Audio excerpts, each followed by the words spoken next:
Hello and welcome to Ula Tea Leaf Readings. My name is Lenor and tonight I'm going to be reading your tea leaves. This is the horoscope for Taurus. If Taurus is your solar, lunar, ascendant / rising sign, then this is a message for you. All right, let's get started. And so Taurus, tonight we have the Ace of Discs. Always a wonderful sign, right? Always something that we are not too sad to see. And this has to do with money, resources, the physical world, your home, your work, your relationships. Just everything kind of beginning to come together. That's what I see when I see that Ace of Coins. All right. And so if you have not subscribed yet, please think about doing that. You can hit that little bell. It'll let you know when the next readings are coming out. It is free to subscribe. And if you'd like to hit the like button or leave a comment, I wouldn't be mad. It is my birthday today. And if you want to say happy birthday, I would not be let down by that. No, I'm excited to be here with you guys, sharing my time and my birthday with you. And so let's see. Feels like we have a lot going on here. So we do have an apparition. And we have a direct meeting, it looks like, or experience some kind of phenomena happening in your... it feels like home, but it could be in the yard. I know, you might think, what the heck, my yard is haunted? It might not be a haunting. I almost wonder if this is elemental. I'm looking right here. We have this kind of the outline, right? And you can see the eyes. And it reminds me very much, and this is kind of silly, but it kind of gives me this impression of... Have you ever watched The Simpsons? It reminds me of when Mr. Burns comes out of the woods and they think he's an alien. He's like glowing and his eyes are all dilated. Kind of like something like that, where it's not really scary. It's just kind of odd. Like, it's scary because it is bizarre, right? Like, you see something and it doesn't even feel so much like, okay, this is like, somebody from the 1800s who used to live here and on a cabin on the property and they're wandering the woods, not like that. No, this feels like something where it's like bizarro land, right? Like there's been some kind of time slip or reality slip. You're suddenly kind of in that thin place where, maybe it is realities kind of overlap and we start to see things that just really there's no context for them. They're bizarre, right?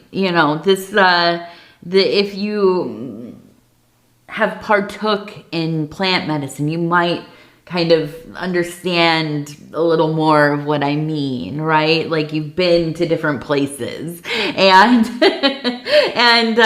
but it could be that this is just some kind of phenomena happening. Maybe it's happening in your dreams, but I wonder if it is kind of outside. Now I see it looks like an animal right here. Almost reminds me of a mouse. A little bit. I wonder if that is a totem for you, because I feel like this really does represent your energy right now, which is interesting because we don't often think of a Taurus as a person that might be related to, well, the mouse or the rat or one of these rodents, which, by the way, This isn't a bad thing to be related to. I know a lot of people might think, hey, Lenore, don't call me a rat. But the rat is a survivor. This is a strength that we can't even understand. They're organized. They rule the planet. Oh, there's so many of them compared to us. Right?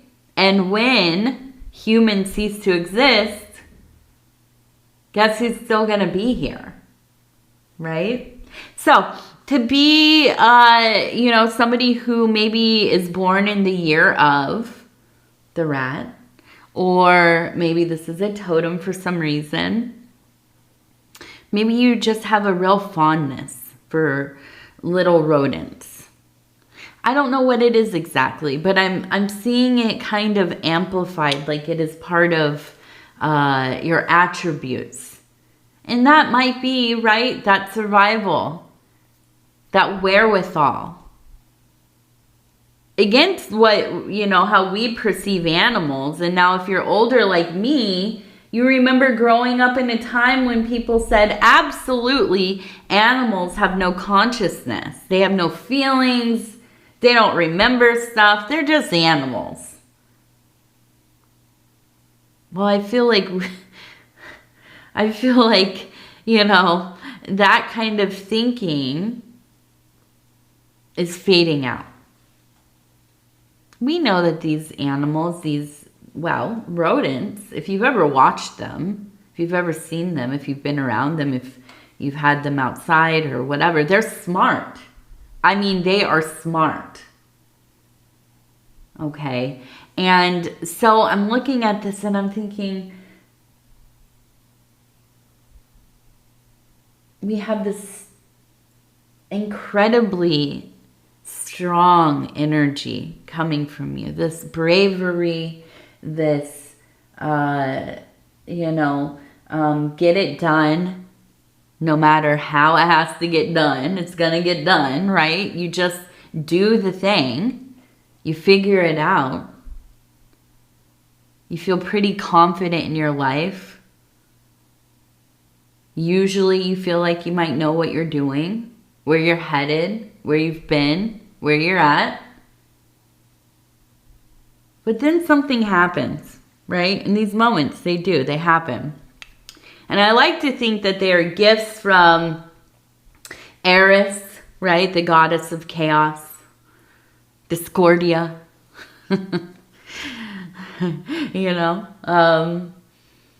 Another goddess of chaos. And discord, obviously. But these goddesses, these archetypes, they are bringer of change. Right? And sometimes these things happen, they pop up, and all of a sudden we're living in a very magical life. We have slipped into fairyland. We have gone down the rabbit hole. We are in a Bosch painting, right? Very surreal. If you don't know Bosch paintings, go and look them up. The Garden of Delight is the one that is really popular. Go in there. Zoom in, look at all the weird stuff going on, and you might think, yeah, I've had some strange things. But I think it's even more than that. This feels like a visitation. This feels like a direct encounter. Now, it might be something that is alien. It might be something that is ghostly. It's a humanoid. It could be something that is elemental, projected, or sentient. I don't know. But I know that it will disrupt the way that you are living, even if it is briefly. But these things happen for a reason. Because we can get so dug down into that Malkuthian sphere. And what is that? Right? That is on the tree of life, the lowest sphere. And it represents the material world, the physical world. You can think of the Ace of Discs as representative of such. It is elementally connected to Earth. Okay, these are earthly matters. things that go on in the physical world. And every once in a while, we need a little disruption from our going to work and furthering our career and raising our family and doing the laundry and cleaning toilets and making dinner and trying to find things that everybody's going to be happy to do, and, you know, trying to read the book that you've been getting at for, you know, the last 6 months and so on, right? All of the things, all those little fragments of things that build up into what we call our lives, right? And sometimes we need that to be disrupted. And that is what I feel is going on here. High strangeness. But for purpose, there's an intention here. And I feel like it brings you into this kind of greater consciousness of,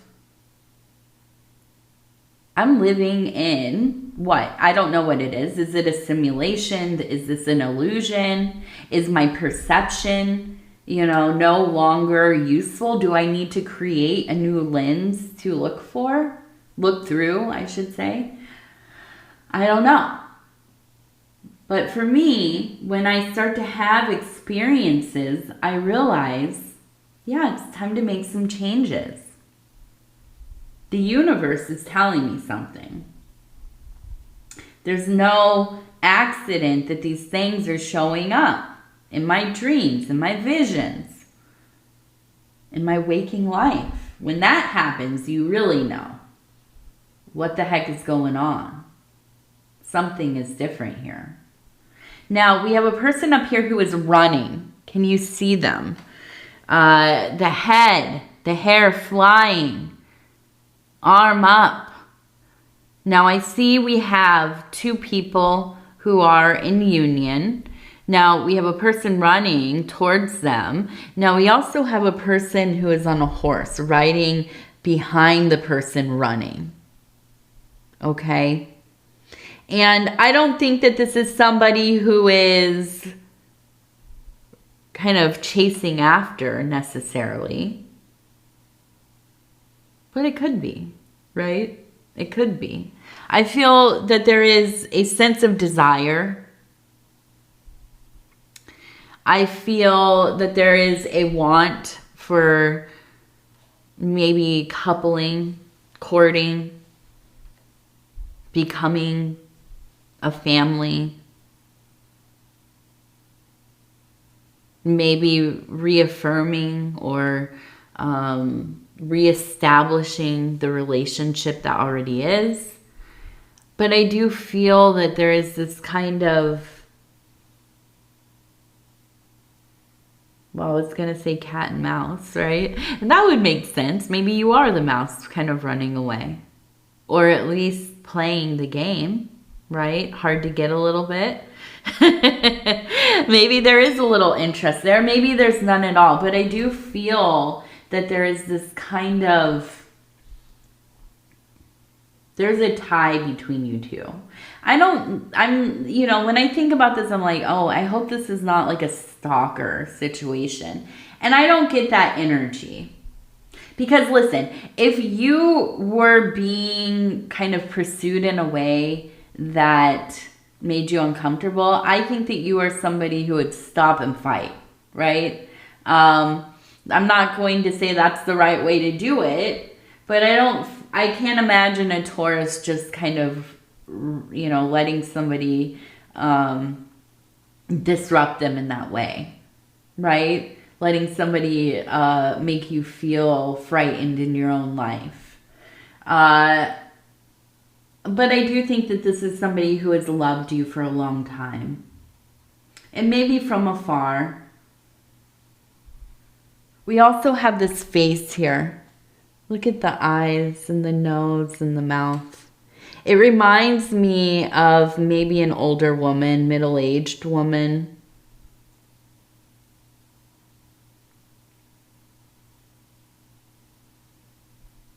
And we have, it looks like I'm going to say a dog or a wolf down here. We have the eyes, the nose, the mouth, kind of grinning.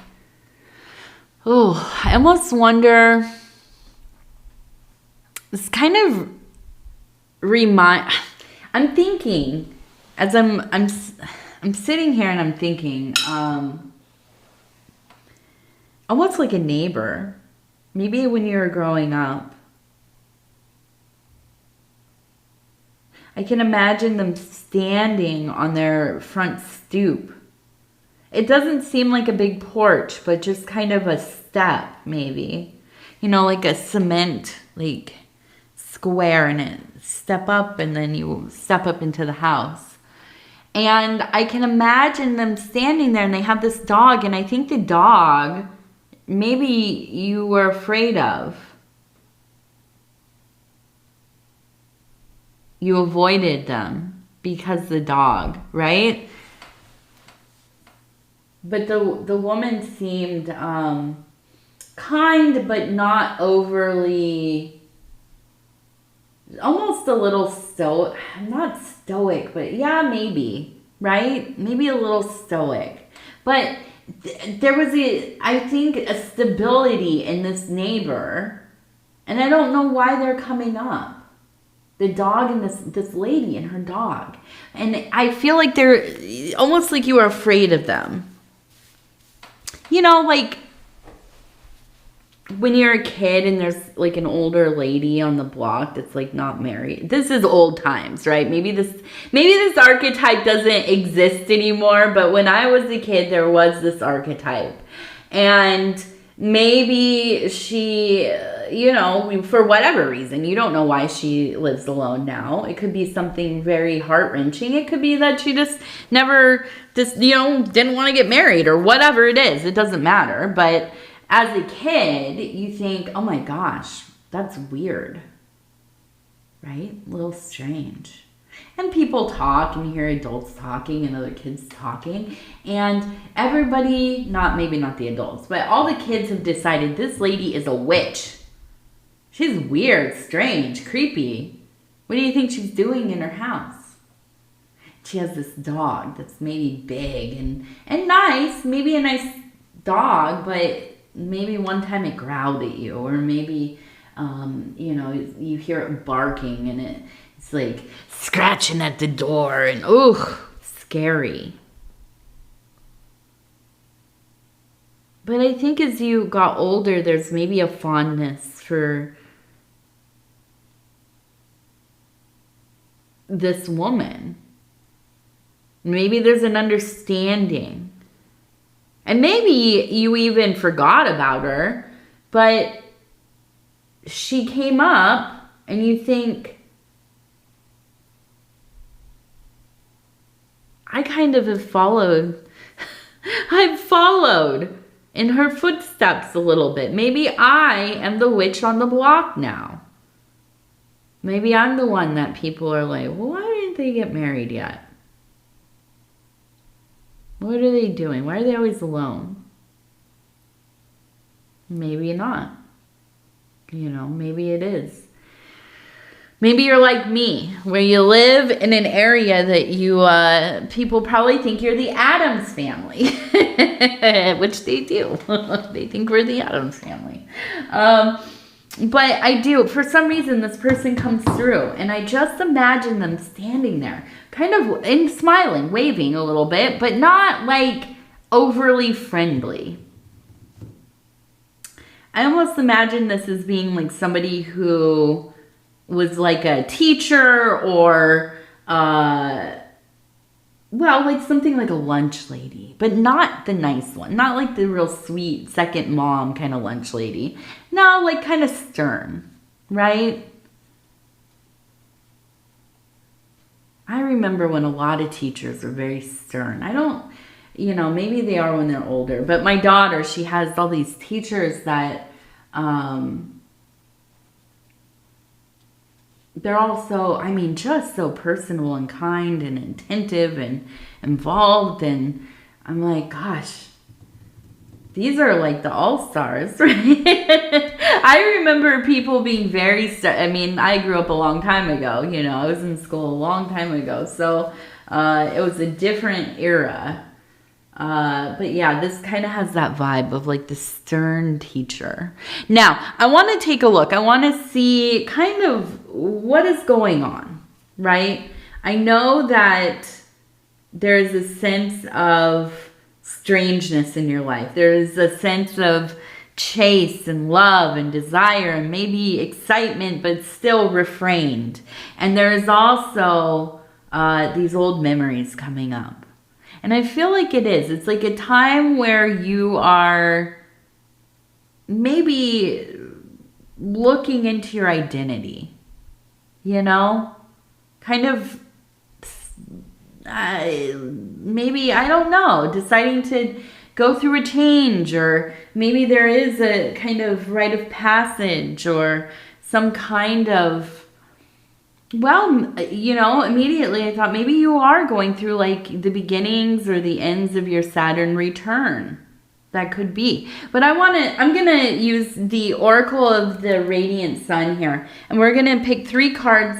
We're going to see kind of what they lead to. What's kind of going on? Maybe we can have some clarification. And I just flipped through here. We have appreciation,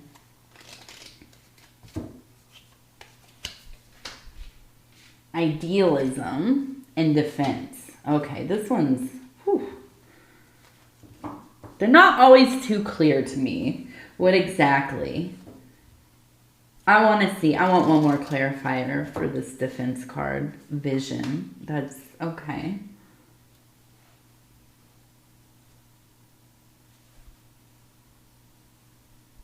All right, so I feel, first of all, this relates to the neighbor immediately. I feel like, yes, there's a deeper appreciation. The idealism, I want to get back around to that because I don't really know exactly.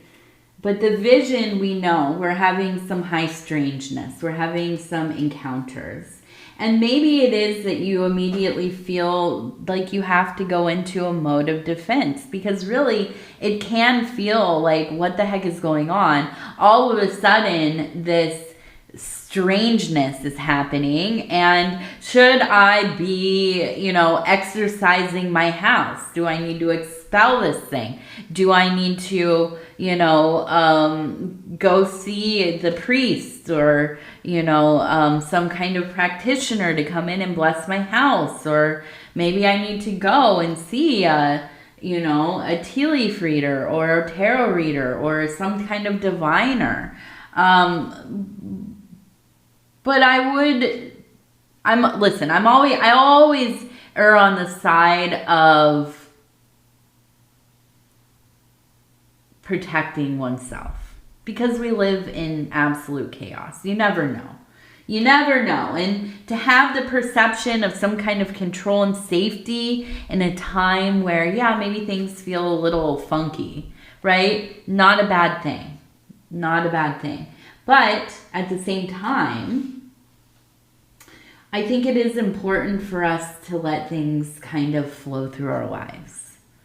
And I don't know. For me, when I have an encounter, I'm excited, even if it is terrifying.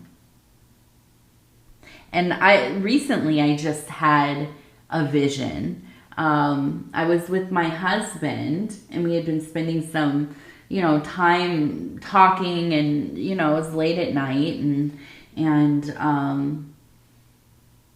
it was lovely and quiet and just kind of one of those nice, perfect evenings where you've had a long, hard day and you wind down and you just kind of, you know, you kind of go into it. You talk about the things that, you know, pull your mind into the aether, you know, way out there, and just conversation. And then as we started to get ready for bed, I had this moment where I saw what felt like a very earth-based,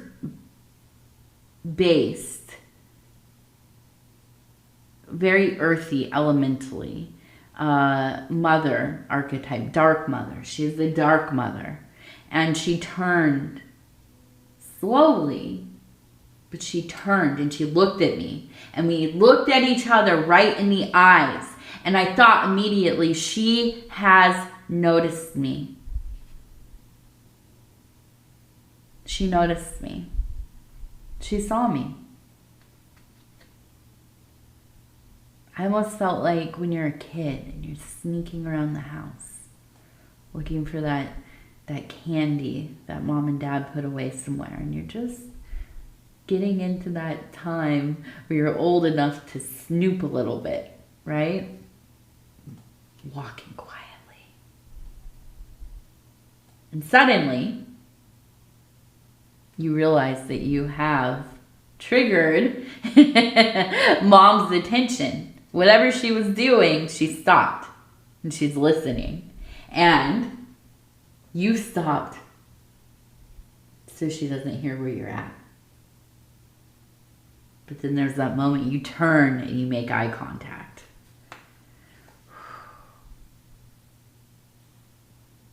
And I won't lie, I got scared for a second. I thought, whoo, am I in trouble?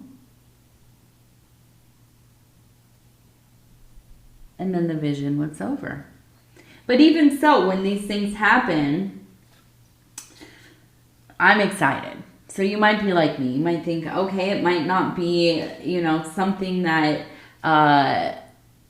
felt very pleasant, or you have no idea. It's just so weird, right? And even so, and even if you feel kind of defensive, there's still this something is happening here. Let's see where this goes, right?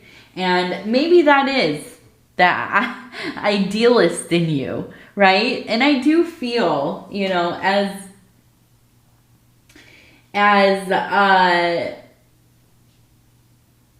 what's the word? As all over the place as Taurus people can kind of be about things at times, right? Not always. There is always a sense of the next. I always think of Taurus people as being super innovative, like people who set trends, right? Like you might be the person in school that starts doing something completely different. I'm thinking of, I just bought scrunchies again, and I grew up in the era of scrunchies, and then I also was in the era of, are you wearing a scrunchie? Oh my gosh, she's wearing a scrunchie, and I'm from California, so that's how, that's exactly how it sounded. But I bought a scrunchie for myself. My daughter has a bunch, but I bought a pack of them for myself. And I thought, ugh, am I a poser for buying these?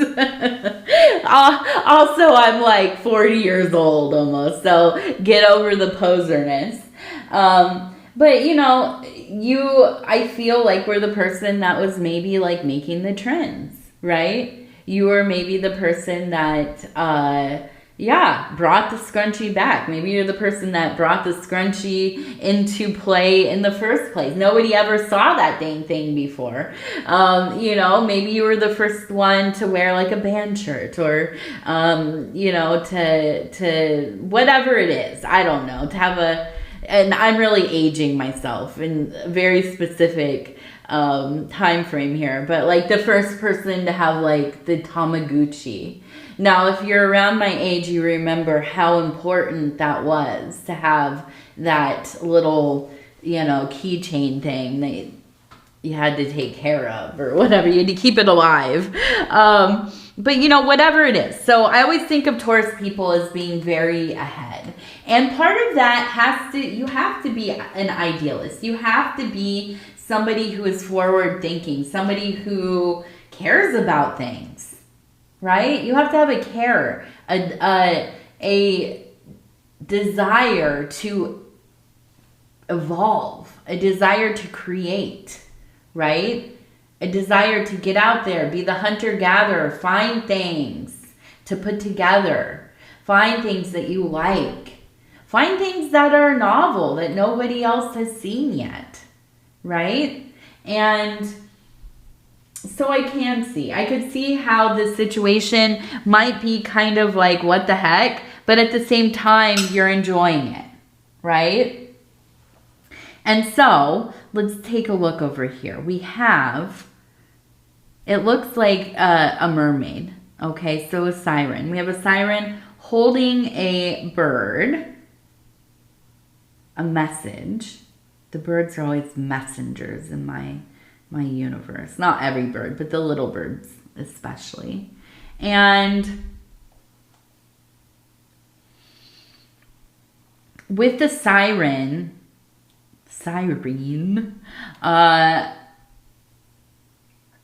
yeah, it is kind of a warning.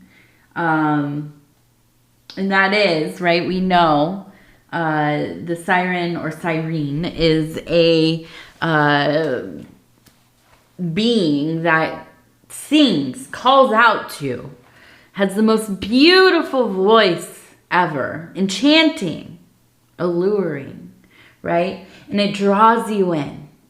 And as you are on your little sailboat, your little ship, your little, whatever it is, the sailor turns from their course and goes towards this beautiful, beautiful song. I must find this person. I must find this mer being.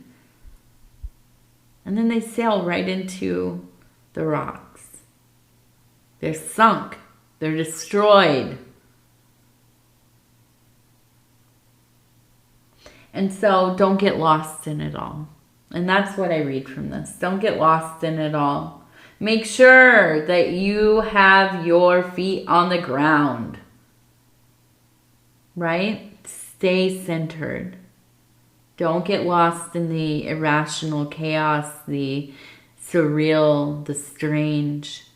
Make sure that you have your breadcrumbs lining the path back, right?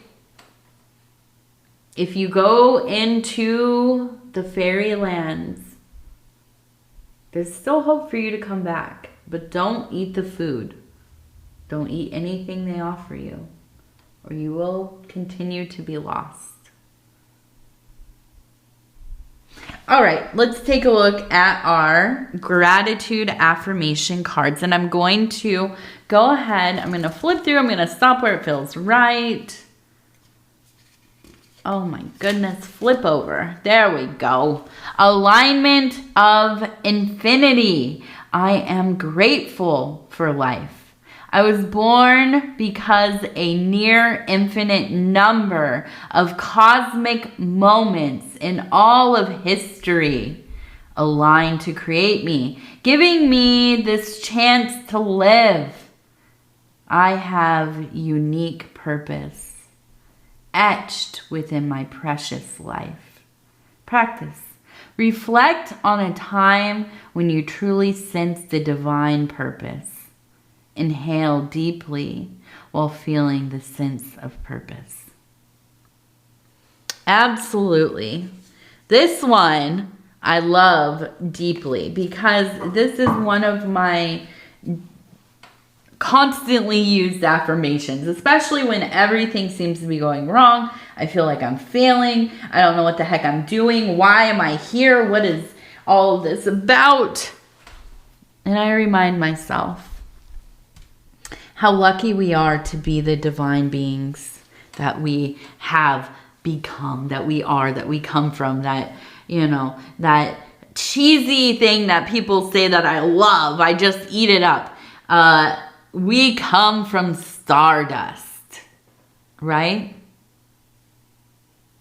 We are magical, universal, divine beings with divine consciousness. And everything it takes to keep us here alive, everything that had to happen to create whatever it is that we are, it is a miracle. And it is a miracle in every moment that it is sustained, right? All of these things, all these variables, infinite variables aligning so that we may be here. Blows your mind. And also makes a lot of things seem not that important. They're important because they're happening and they are also divine, but also, excuse me, But also, you know, if it's something that is just absolutely destroying the vibe, then we let it go. It's not that big of a deal. All right, I'm going to go ahead and tell you I love you because I do, and I thank you so much for spending this day with me, this birthday, this time. And if you would be so kind as to like the video, it helps the channel. And if you have not subscribed yet, please think about doing that. You can hit that little bell. It'll let you know when the next readings are coming out. It is free to subscribe. And if you'd like to leave a comment, I would love to hear from you. And if you're new to the channel, definitely shout it out in the comment section. Other than that, I just want to tell you, I love you, I love you, I love you. Take care of yourself, Taurus. Do not eat the fairy food. They won't let you come home. All right, bye-bye.